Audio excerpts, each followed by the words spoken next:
Well, folks, just hours to go before tonight's big Fox News debate, and a lot of eyes are on Ron Paul. He is making a big push to win over caucus goers here in Iowa. His campaign events here are packing in some of the biggest crowds. Polls show he is in the running right now to take the top spot on January 3rd, and Congressman Ron Paul joins me live right here. Congressman, it's a pleasure. Thank you so much for being here. Thanks for having me. How are you doing it? Because these folks showing up at your rallies, it's not just, you know, older folks, younger folks. It's a mix. You seem to have energized folks across the continuum. I don't know exactly what has happened because I've been saying the same thing for 30 years, but all of a sudden, you know, there's a lot of excitement. I think it's the conditions of the country and the conditions of the world because my policies have all been the same. I've been saying the same thing, but there's a lot more enthusiasm. But I think, sadly, it might represent how bad off we are in this country. The economy is in shambles, and I had talked about that and warned about it.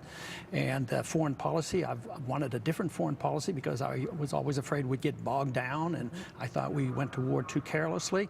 And the American people now, statistically, are with me on these things. They want the Federal Reserve audited. They want our troops to come home, and they don't like going into wars carelessly. So I think the issues have come around, but also the enthusiasm is building. The money's coming in easier. We have more volunteers, and we have a better staff now than we did before. So it's all coming together, and we feel pretty good about it. Obviously, the support is ginning up behind you, in particular here in Iowa, but you mentioned foreign policy. Right. That has been a big question mark about you and your campaign. And folks talk about, in particular, your stance on Israel and how, you know, you say you're not going to step in if Iran gets the nuke and Israel's on its own. And you know that that is anathema to many conservatives.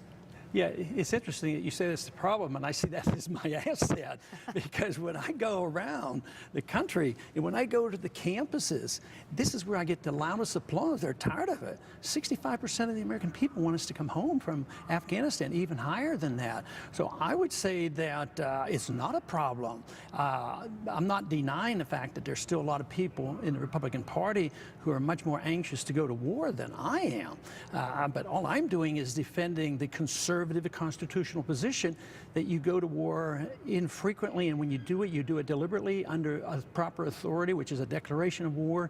You fight these wars and you get them over with. But so I don't think that's an unpopular position, and I think the Republicans are now very frustrated, especially now because the foreign policy is being run by Obama, and it's a lot easier to attack his foreign policy. Well, you talk about Obama foreign policy and how bad things are in the country right now. Do you think that any of the GOP candidates who are going to be on the stage tonight could beat President Obama? Oh yeah, I think all of us would have a very, very good chance because, you know, the country's very down on it. And, you know, in some ways, I see this a little differently, in a different perspective, because I don't see Obama as the problem. I see our problems as, you know, monetary system, deficits been run up, economic policies of the last 40 years. Republicans and Democrats have been in charge all that time.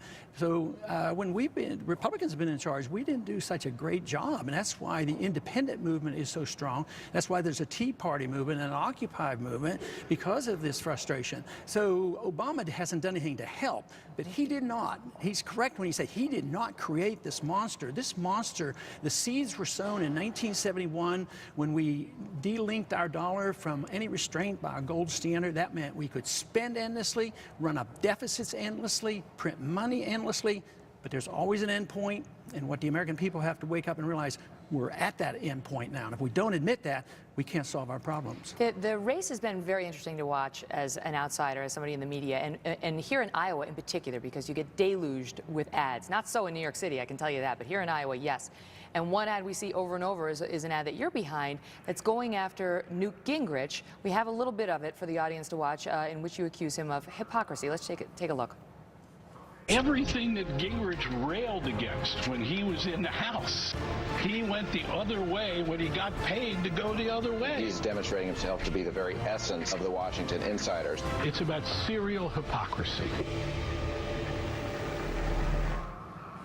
Now, do you mean that? I mean, you know, you're telling me that you think any of the Republicans could win, including, I presume, Newt Gingrich. So do you really mean that? Yeah, I think the country is so bad off right now with the conditions. They want a change. So if the Republicans offer change, yes, I think every one of them would have an opportunity. But that's a tough ad against your fellow Republican. Yeah, and I even forgot to put one in there because I think. But some people think that's mean. Iowans don't like negative campaigning, and that's a negative campaign I think ad. there's a difference. Negative campaigning is calling people names, demagoguing dogging the issues and misrepresenting people's views. But to point out, different positions, that's my responsibility. Hypocrisy, though? Did you go too far?